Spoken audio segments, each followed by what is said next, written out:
As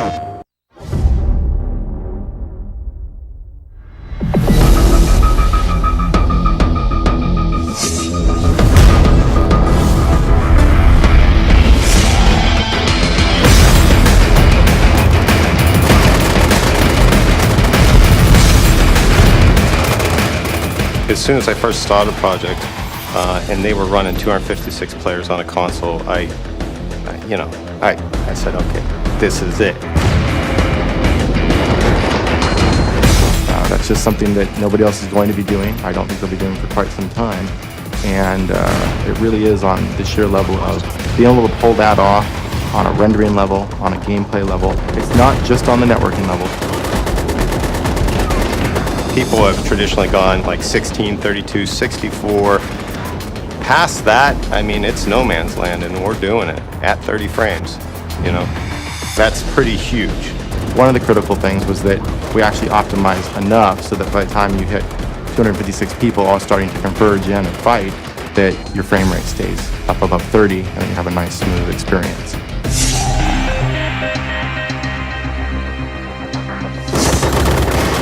What we wanted to do was make a game where you would be aware that there are that many players on the field, but that we would keep the gameplay manageable, that the events and the battles would be forgiving, that they wouldn't be so large that no one has a chance to excel, no one has a chance to win. It's involved a lot of new learning experiences for us. We can't look out at other games and say, well, what did they do? We've had to set up a lot of our own practices for setting up levels and features and things like that. So a lot of the things that we look to kind of in the conventions of a first-person shooter are still there and are still applicable to MAG. But there's a whole new litany of challenges that we've had to face. We definitely knew that people still have to feel empowered. Nobody wants to feel lost in a 256-player battle.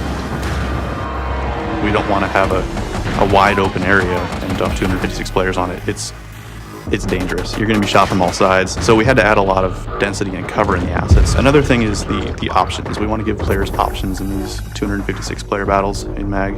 So we have to build all of those into the map to support just kind of the variety of players. So we want to be flexible, setting up areas that new players, it's easy for them to drop in, very accessible, versus more skilled players, let them sneak around. You're looking at crowd behaviors rather than individual behaviors. But at the same time, we wanted to make sure that we are thinking about every individual set of boots on the ground so that you as an individual can have a big influence on the battle.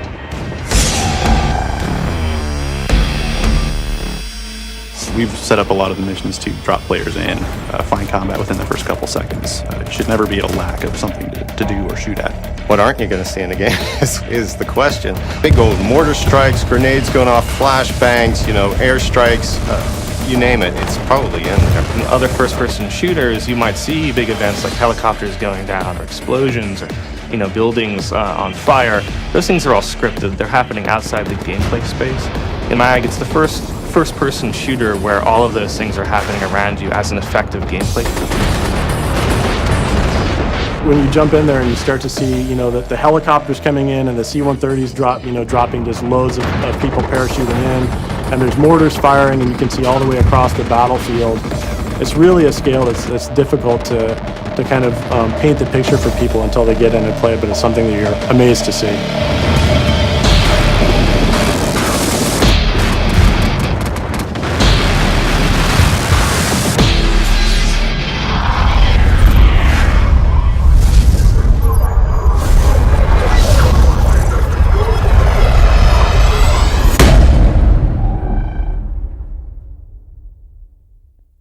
PlayStation